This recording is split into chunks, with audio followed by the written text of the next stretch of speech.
everybody, my name is Brian Kelley and welcome back to Talk of the Town. Hello everybody, my name is Brian Kelley and welcome back to Talk of the Town. Now, hello everybody and welcome back to Talk of the Town. My name is Brian Kelley and we have... Hello everybody, my name is Brian Kelley and welcome back to another edition of Talk of the Town. Play a last bit.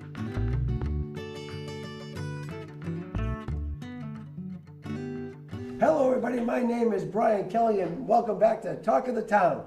We have another exciting show for you this week. We're going to talk about something near and dear to most of you viewers, I just know. It's called fly fishing.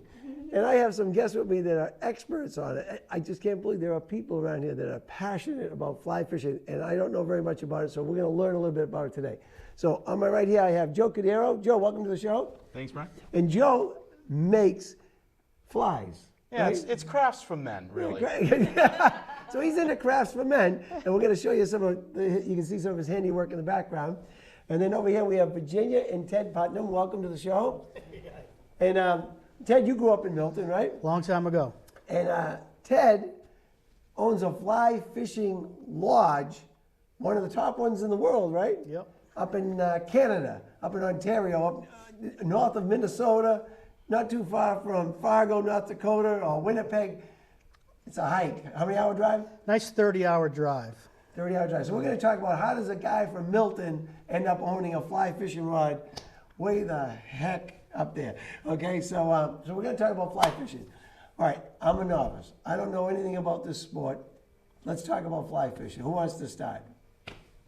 Well, I think the biggest fear that the industry put out there is that it's hard to learn. Personally, I think it's simple. All you have to do is just have a creative mind to look at the water, understand what you're trying to accomplish, whether it's freshwater or saltwater. Or fishing is fishing. It's just a matter of attracting the fish to bite the lure. In this case, it's a fly that people make. Folks, there is a huge difference. What's the difference between a fly and a lure? Well, it's a great question, Brian. Everyone asks that question to me all the time. Why do you call it a fly? Well, because I think back in the 1600s, they were imitating bugs to catch trout, and it was a fly. It was generally something that flew. But as the industry grew past the 1600s, you made plastic lures out of wood. You would be able to paint them to catch, certain species, to emulate certain bait fish. Well, the same thing that holds true today, a lure that's made out of metal or wood or plastic bait or rubber bait, it's a lure. It lures the fish to hit, right? Same thing with a fly. The fly does flies the fish to bait. But that's the thing. The flies can imitate bugs. I mean, as I showed you earlier, here's a flying grasshopper. Crafts for men. Crafts for men. Flying grasshopper. Women like fly fishing. Look at Virginia. You like fly fishing, Virginia? Absolutely. She had a choice. What was the choice that your husband said to you? You either... Yeah, he said, when we started dating, he said, there may be two things that come before you, hockey and fishing. And I decided that those were not bad things to acquiesce. It could be a lot worse. Yeah. Definitely a lot worse. So you're number 3 in the household, Yeah, right? sometimes, on occasion. Now, what are those big long ones there? Those are for saltwater fishing? Well, actually for freshwater as well. This is a perch pattern that I tie for people. Oh, a perch pattern, folks. And this is perch. I don't know if you can see a perch fit. I don't know if you know what a perch is, but this is a perch. Okay. And there's one big fish that love to eat perch, and that's pike, muskie. Those type of fish love eating perch. Gorgeous. So this is what I tie. I tie these very long to emulate that perch in the water. And the same holds true with, here's a mackerel pattern for stripers. They love eating mackerel. So here's a mackerel pattern that I tie. Okay. So this is the kind of stuff that I'm known for. I've been doing the fly fishing circuit for over 20 years, and I go and do presentations, and I teach people how to tie this method of tying on feathers on a hook. Basically, it's crafts. We're going to have to get you over to the Milton Art Center and have a little. There you go. There you go. Actually, it's true though. It is somewhat of an art form. It looks like it. As you know, Ted, up in your shop, you probably have people that tie salmon flies. Oh, absolutely. And they're like 30, 40 hours into one fly. Yes. They're pretty into They're it. pretty It's a into long it. winter, and It's you a- have to be with some of these. That's Because right. So you that's can gorgeous. spend a lot of money on one of these. Then. Absolutely. If someone put Yes. that kind of time into it. Oh, yes. Absolutely. There's And does it last more than one fish? Oh, of course, yeah. a, depends. Now, Ted, you're from Milton, and you own this lodge. It's the Hawk Lake Lodge, right? Yeah, sure. And how did you end up owning a lodge up in Canada? Oh, that's a long story. Show's not long enough, but I grew up So give us the condensed version. I grew up sneaking around ponds in Milton. A lot of really good fishing in Milton, by the way, if you didn't know that. I didn't know that. Yes, there's some phenomenal fishing in Milton. I won't name names, but a lot of great ponds, a huge bass. Some of the biggest in the state are all over the place. Anyway, love to fish. Lots of fun. I grew up, then I could afford to do more expensive trips, and I fish all over Florida, down to the Keys, and I started going to Canada, which is some incredible fishing. And about 10 years ago, I realized I was traveling so much, never saw my family. And all of a sudden, it wasn't as glamorous anymore to jump on an airplane. And I decided to make a change with 2 kids that really want to go to college. And I said, honey, let's buy a fishing lodge. And sort of the rest is history, Isn't that everybody's dream? Either a country bar or a fishing lodge? Well, I got a fishing lodge. Did you have any business experience before that? I had business experience running a business and running a small businesses, dealing with lots of people. I knew the market. And the trick with this is you have to be very good with people. You have to really enjoy what you do. So if you can do that, you can be successful at anything, especially with the lodge, that's for sure. It's a lot of fun. It's the best thing I've ever did. Well, I got to tell you, I'd be interested. I saw the website, and it's a great website, by the way. Whoever developed it's really good. We'll put it on the screen for you folks. Yeah, it's really, I've visited lodges from, not Canada, but from Maine down. They did Rangeley. I've done lodges out in Yellowstone. So I've done my fair share of visiting. And based on what I saw on the website, I'd love to go up there sometime. That would be great. Hey, listen, the reservation line's open. What was the date? Now, Virginia, tell me about what do you do up at the lodge all summer? Well, there's a lot of stuff that kind of goes on behind the scenes for sure. But my favorite part, obviously, is the guests coming in after a long day out on the water and hearing the stories. And the way we set it up, there's a little happy hour before dinner, and so to hear the fish tales. One that got away, yes. And that's really the neatest part, to see the multiple generations. We have a lot of repeat guests, we have new guests. And to me, that's the part that's, I think, is the fishing is one aspect, but the camaraderie and the pure enjoyment of seeing, the joy of the day and being with each other and that moment and that time in the boat. To me, that's the best part. Now, I read that it's a catch and release operation. Is Yes, that sir. correct? Now, why don't you explain to the folks that don't know? I mean, it seems you catch them and you throw them back in, so you don't eat them? You don't eat them. I mean, and that's a big paradigm shift from 30 years ago. When I grew up, whatever fish you caught, you brought it, you cooked it, or threw it in the freezer. Times have changed because people are there for the experience. They're having a great time in the outdoors with their kids, their wives, their husbands, catching big fish. And it dawned on people after a while that if you want to catch a big fish, you got to throw it back and catch another one, big. so they can get even bigger. So you can go to the fruit center and buy some fresh fish, but don't you want to catch some really big fish if you keep throwing it back? It's quite a good concept. And because of that, we have some of the biggest fish in the world. We're pretty proud of that. 7 world records. But you do catch and release. 100%. But aren't there other people fishing on those lakes that are taking them out? Not at all, because it's all private. There's no public access at all. They're just So you're on a my lake, people. just my people, only my people. Exactly. That's a good One of thing. his people. Yes, you want to that's fish right. on this lake. That's right. Wow. Got to know the right people. You got to know the people. Now, what kind of fish are in the lake? Big pike, as you were going after, which are huge flies. The only pike I know is the mass pike. Big pike. Okay, big pike. Big pike. How big a big pike? Anything in mid 45 to 48. It's about 4 feet long. Sorry, Virginia. Yeah, right? 25, 30-pound fish. It's a big fish. Yeah. Muskie, walleye. It's the biggest walleye in the world, 30 to 35 Now, inches. is a walleye, are they a bottom fisher? They're in the bottom. Typically, they're stay on the bottom, but they'll come up to feed, absolutely. Big bass, lake trout, which can go 40, 50 pounds. Yeah, that's big time. When you get into Canadian waters, that's some of the best fishing in the world. I mean, it's very unspoiled. It's untapped. It's incredible fishing. There's no pressure whatsoever. So you go to the supermarket to get your fish when you're up there? Pretty much. Yeah, we do. We So serve you fish. certainly don't. Yeah. You don't in the lodge even serve the fish from the lake. Nope. They're from the lake down the street. Exactly. They're from someone else's Oh, it's a lake. different lake. It's a different lake. Not ours. Oh, Don't touch the stuff in this lake. Exactly. Oh, that's hilarious, isn't it? It's good stuff. Oh. All right, so now that's freshwater fishing. You do saltwater? Have you done saltwater? I do both. You do both. Yeah, so because I live in Situate, Okay. right? So it's very close to the ocean, and I've cut my teeth on saltwater fishing when I was a kid living in the South Shore. So, it's easier to have access when you can have a bicycle and put your rod and go right to the beach, or go fishing for saltwater.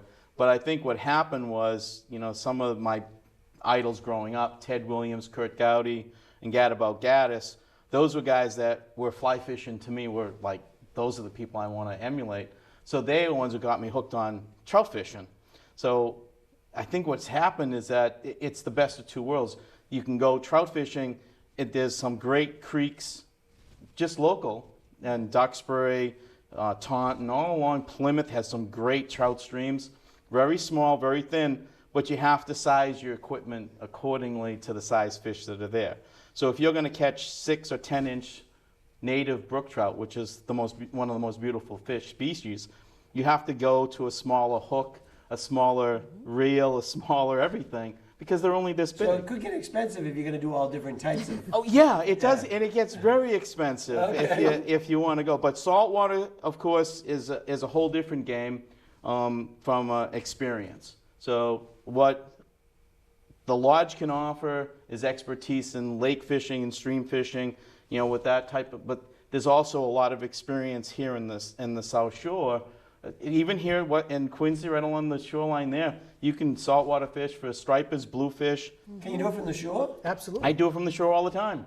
I don't own a boat. Ever go to the Neponset River? Have you ever done the Neponset River? It's a blast. It's a blast. And it's some of the best striper fishing in the whole East Coast, and it's right there. Here, right You're there in 10 minutes. Yeah. Really? Like huge fish. It's a lot of fun, and people don't know about it. What's hilarious is I took, as you know, I have 4 sons, and I took 2 of them up into Logan over in Winthrop, and we fished the Sisters. There's this big rock pile, and jets are flying over us, and we're catching big stripers. It's crazy. Right there at Logan is a great fishery. Right in Winthrop Harbor, yeah, it's great. But all I know is this, that if you try at least one time to fly fish, you'll be hooked for life. Because the reason is... Is that a fishing joke? No, it's the truth. You'll be hooked. Hooked for Hooked for life. life. He's fast. And the reason for it is this. When you're holding the line... There's no flies on Joe, folks. No, there's no flies on me. So when you're holding the line and you hook the fish, you feel everything in your hand. Whereas in a spinning rod, it's a lot different because you won't feel the intensity of the fish because you're holding the line. It's a whole different experience. So spin fishing, which is used, plastic bait or whatever, it's a whole different game than fly fishing than what we do. Fly fishing it's sort of mystique, but I think the industry has put that mystique where anyone can do it. And I say this to everyone that I meet. If you can dance, even a little bit, you can cast a fly rod. It's very What do you true. think, Ted? People think fly fishing and they think Brad Pitt, right? A river runs through it. Or they think of an 85-year-old guy like Ted Williams, in the middle of a lake somewhere. Right. Completely different. It's changed over the last 20 years. We have a whole new generation. Fly fishing is just a different way to catch a fish. It's just a different tool. There's an old adage when you first start fishing. How many fish did you catch today? Then you kind of progress it. Well, how big a fish did you catch? And finally, the ultimate is, well, how did you catch that fish? Yeah. And that's kind of where fly fishing is. It's a sport in and of itself. It's wonderful. You don't have to catch a lot of fish to have a great time. It's an art form. It's gorgeous just to learn how to cast. Simple to do. Go out in your backyard. Orvis gives free fly fishing over in Dedham lessons. It's a lot of fun. Go grab a fly rod and kind of check it all out. But it's gorgeous to do. And then once you get the hang of it, which is very quick, especially with the younger generation, they're very quick. Then you go out. Special knack, though, to... Yeah, Honestly, the best fly fishing I've ever seen is from women because they're not trying to overpower. It's all technique, just nice and easy. It's like It's a like dance. golf. It's The just easier like it golf. is. Exactly. Yeah. And is it something? Does it need to go far for it to work? No, not really. It just needs to go in the water Then why are we doing all this? because it's cool. Well, in saltwater, it's a little different Yes. than freshwater. Well, Yeah. especially on the shore, you want to get out. No, to you the- Yes, want you need to get past the the longer you fly in the water, especially in salt, you keep that fly in the water as long time as you can, Absolutely. as much as you can. So the longest cast, I can cast 90 to 100 feet continuously, no problem. It's kind of a man thing. Oh, yeah. Well, it's so, how far but can the you thing cast? is, but the thing is, O'Brien, when you're freshwater fishing, you can just put your fall tippet. it, yeah. Just put your tippet in the water, which is maybe 10 feet. So it's all technique. But I think the trick, Technique. yeah, it's all technique. You know, it's like. And do these flies make a difference? They do. Do some flies catch more than other flies? Well, there's a big thing we always say. Well, let's match the hatch, right? So if bugs are hatching, that's what the fish are match feeding. whatever's hatching. Match whatever's in the Whatever's water. in the water. Whatever's in the water, match it. Right. So you got like flies go ahead. like I'm sorry. So if I showed you earlier, I showed you the crab patterns, right? Yeah. I was in the water and I couldn't catch a striper, but they were feeding on these nickel-sized crab, these that were floating in the water. They must have had a bloom of crab, and that's all the stripers were eating. I couldn't catch a striper to save my life because they were just so keyed in on a small little crab. I missed So now that you window. made So I made some crab. Yes. So now I have some crab patterns that I've What was your tied. experience with that? You have to match the hatch, but it's not just up. They could be down below. Crayfish in fresh water. Remember catching crayfish as a little kid? Those little Yeah. lobster things? Yeah. They love eating those. Leeches, worms. If it's in the water, you can tie a pattern that matches it from something that swims, like he was saying, to a perch, just something up top, like a ladybug or a grasshopper or little was showing teeny me a flies. grasshopper. And then I said to Brian, I said, do you know what a sculpin is? He has no I idea. had no idea what a sculpin is, I know right? what match the hatch is. Yeah, so there's a sculpin, right? So that imitates that. Hold it up. Very Folks, can you see the sculpin? Hold that up. Can you see that sculpin? But people don't normally see that kind of stuff in the water unless you're looking for it. Right. Turning over rocks, you know, there's a whole entomology to fish. Ooh. It's a big word. Yeah, can you say that again? No, I Can can't. you spell it? Entomologist? If you study your bugs. So Virginia, what else? Tell me what else you like about going up to the camp. It's beautiful. You know, it's the zenness, I don't know what to call it, but just being out there and enjoying the scenery and the sunsets and all, you know, the quietness. So what time do you go to bed up there? Well, it's interesting because it's so far north that it actually stays light quite late. So by July, it's 10:30, 11 o'clock. So often I forget to go to bed. I'm like, oh, I got to get up early in the morning. You know, but What's a typical day for you in the summer? I don't think there's such a thing as typical. Okay. But we do. We have guests arriving. We don't have a set day that they have to arrive, so it's hard. The days all blend together, honestly. But we have anywhere from 15 to 30 guests at any given time, on any given day, and we're serving them all their meals. So there's always a lot to tend to. We have a full staff there, about 10 to 15 staff. So there's quite a bit of activity kind of going on all day long. Do you have Wi-Fi? We do, actually. And Is it like dial-up speeds? It is a DSL speed, but we have it routed so that the entire campus has access to be able to, you know, check the email, but not watch a YouTube video. You're not up there to, you know. You're here for get away from that stuff. Exactly, and we actually have cell phone coverage as well, so you're not too far, you know, out of touch. Yeah, I think I read on the website or heard you on one of the videos, because you're on a lot of videos. Yeah. This is one of the few camps, remote camps, that you can actually drive to. That's the best part. You can drive right in with all the stuff you want to bring up. And nowadays, you can only put so much in a bag. And now you're dealing with rods, that's extra money. A lot of guys will drive up from the Midwest, Chicago, and they bring whatever they want, which is great. Makes it a lot easier. And when you get up into Canada, you have a lot of flying lodges. They've seen these little float planes. Oh, yeah, okay. It's a lot of fun until all of a sudden you got bad weather, and all of a sudden you're sitting there looking at the weather because they can't fly in bad weather. They have no radar. So the nice thing is you can drive right in whenever you want. It's easy to get to. You can bring as much goodies as you want, but it's completely private. So it's sort of the best of both worlds. So people can bring in their own if they want to bring a case of beer with them or something. You don't have Absolutely. restrictions of that. Not at all. Bring whatever you like. I have, some guys that will bring their little kids, and I've seen Xboxes come up, on a rainy day. They'll sit there and play their Xbox or maybe watch a movie or something, which is great. Everybody's happy. And now is the place licensed? Do you sell alcohol at the place? Absolutely. Place is completely licensed from top to bottom. So if someone's traveling from the United States, go up there, what do they need? They need a passport, correct? Need a passport, especially after 9/11, and Yeah. especially getting to Canada. Yeah. You need a passport, but that's it. You can fly right in to Winnipeg or International Falls. International Falls is probably less expensive because you fly in the States, is that? It really depends on where you're coming from, but either way, it's about a 2-hour drive. Then you can jump on a rental car or shuttle, and you can leave from anywhere in the country, and you're fishing the same afternoon. Now, we don't actually require you to bring your own gear. We actually have complimentary rods for our guests to use, both fly and spin, as well as bait, and we have a full tackle shop. And so with the price of staying there is inclusive of everything? One price for everything. You're And right. so it One gives you check. the boat and everything? Boat, bait, gas, booze, everything. We have 4 hot tubs and saunas and French chefs, an open bar happy hour. So they're not paying for it. She's It's wonderful. It's all inclusive. It's all inclusive, exactly, which is kind of nice. We Yeah. get free lessons. We don't discriminate. We do spin fishing too.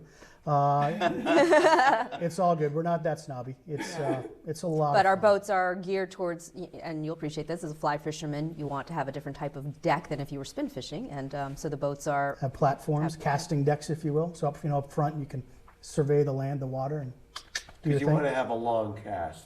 If you're lucky, yes. You're lucky. Some people have a long cast, some people don't have a long cast. It is what it is. It just depends. Sometimes you just got to hit them right over the head. You do what you're gonna do. Yeah. So now you spend a lot of time running the place Yes, sir. and taking people out, Yeah, correct? when I can. Do you like that combination, or would you rather just be out there fishing? The old adage is if you want to go fishing, you don't buy a fishing lodge because you never go fishing. Right? The only time I go fishing is when I take customers out, especially in the evening. I'll take them out for an hour or two to be my guest, or I'll guide depending on the guide requirements throughout the week. So I do a bunch of guiding. I guide all summer long when I can. But as a business owner, most people know, you want to be successful, you need to be at the business. So I'm not out there fishing and drinking beer all day. I'm running the lodge, making sure everybody's happy, the check-ins, the check-outs, making sure people are catching fish because we have 19 private lakes and sending them to the right lake. Did you ever lose anyone? Only once, but we found them eventually. They were fine. Okay. It's all good. So are the lakes all connected by water, or do they have to portage? They get a portage. They just. Wait, they bring the boat over the Well, land? yeah, you gotta think. No, it's way too much work. No, we you have gotta boats in they all gotta of the bring their 19 lunch. lakes. They gotta you grab keep- their rod and their lunch, and away they go. Yeah, and then we got a boat ready to go. They got their own private lake for the day, and then they come back for happy hour. Have you seen those boats with the wheels on them that go out of the water? Yeah, that's great. Like when you're on a football field, but these whole mountain things doesn't work so well. I tried. you looked into that. Oh yeah, I did. So are you pleased that you did what you did? I mean, my only regret is I didn't do it when I was younger. I couldn't afford it maybe, but it's wonderful because I work 4 months a year, and you're in the hospitality industry. So for many grown men and women, every day is Christmas, and they're happy to be there. We have friends from all over the world now. I get CEOs and executives that walk in and they give me hugs because they're so excited to be there. They call me in the middle of the winter and they want to talk fishing. I have direct dials to at least 4 CEOs in this country. I go right to their office and they'll any meeting they'll stop. Merrill Lynch. It is. They want to talk It's fishing, and they'll do it for hours. It's great. We get cards for our kids from our guests, and they become family. It's really a wonderful thing. Yeah. We love it. It is. It's about bringing and sharing this, situation. The nature, the family, the fishing, the appreciation for something different than city life. What about your children? Do they enjoy it? They will when they're 30. What does that mean, Joe? Not yet. Not yet. Oh, that is so funny. They will when they're 30. Yeah. They'll look back and they'll be like, "That was really cool." Are there any famous athletes right up there?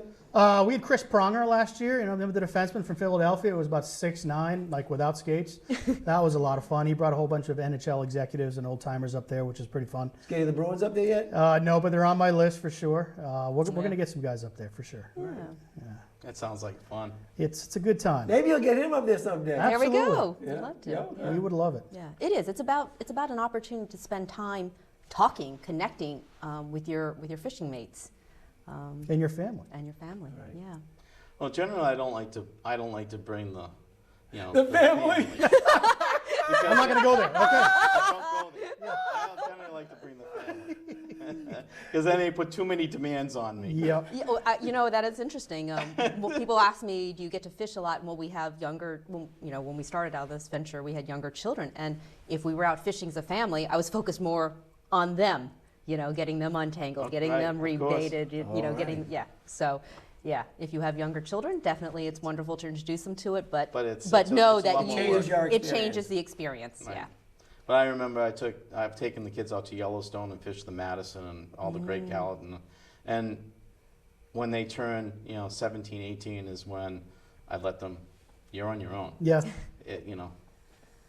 Cut bait or swim. Exactly. Do your thing.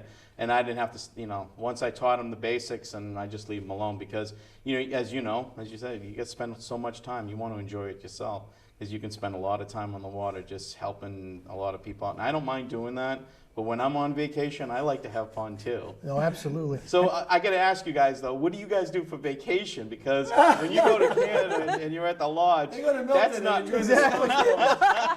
come to Milton and Exactly. right? Well, it's funny you mention that because we also have guides as well. So we'll have families that'll come up and they'll get a guide or two, and they help out with the kids, put the kids on lots of fish, and so everybody's sort of happy at the same time, which is good. That's great. But Is there an etiquette? In golf, there's an etiquette. to be a guide or just No. etiquette in general? We got a couple minutes left. So in fishing, is there an etiquette? Yes, there's absolutely etiquette. There are a lot of unwritten rules. Sure are. There are many. Yeah, I'd screw it all up. Yeah, you Boat probably etiquette. would, but it's all good. What's the worst that can happen? You get a tangled Throw line. it off the boat. That's not bad. The worst thing can happen, you get hooked. Yeah, exactly. Yes. Oh, man. Yes. Folks, I am really sorry.